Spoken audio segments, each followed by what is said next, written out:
Hello friends, দেখো গাছগুলো কত সুন্দর হয়েছে বর্ষার জল পেয়ে। আর ফুলও আজকে কম ফুটেছে, বর্ষা পড়ছে তো ফুল কম ফুটছে। আর দেখো তুলসী গাছটা কি সুন্দর ঝাংড়া হয়েছে, আর ভিতরে কত তুলসী গাছ ভরে গেছে। আর মঞ্চপের তুলসী গাছটা কত সুন্দর হয়েছে। আর যেটা তোমাদের দেখাচ্ছি দেখো শ্যাতলা হয়েছে, দেখো মানে হাঁটা যাচ্ছে না, জল জমে এমন অবস্থা। ব্লিচিং পাউডার দেওয়া হচ্ছে আর একটু করে হাঁটা যাচ্ছে।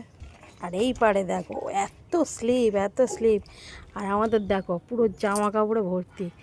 আমি আর ওইদিকে এত স্লিপ হয়ে গেছে যে যাইনি জামা কাপড় মেলতে, তোমার দাদাভাই মেলে দিচ্ছে। মানে আর 4 দিন ধরে জামা কাপড় কটা শুকাতে পারছি না।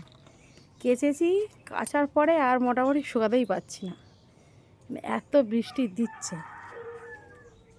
আর দেখো না এত স্লিপ হয়েছে, আমি ভয়তে ওইদিকে জামা কাপড় মেলতে যাইনি, পড়ে যাব গেলে।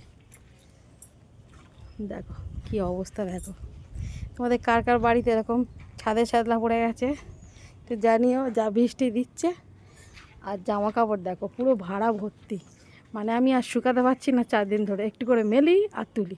মানে মেলছি তার আধ ঘন্টার মধ্যে তাও হচ্ছে না, আধ ঘন্টা তাও লাগছে না, বৃষ্টি এসে যাচ্ছে। দাদা ভাই জামা কাপড়গুলো মেলে দিচ্ছে, কারণ এইদিকে আমি যেতে পারছি না, এত সে স্লিপ হয়ে আছে, কোথায় পড়ে যাব তাই জন্য।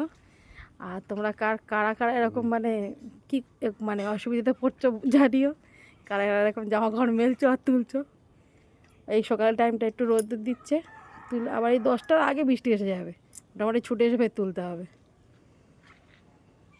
আজকে পর্যন্ত ভিডিওটাই, যদি ভালো লাগে লাইক কমেন্ট শেয়ার করো। টাটা।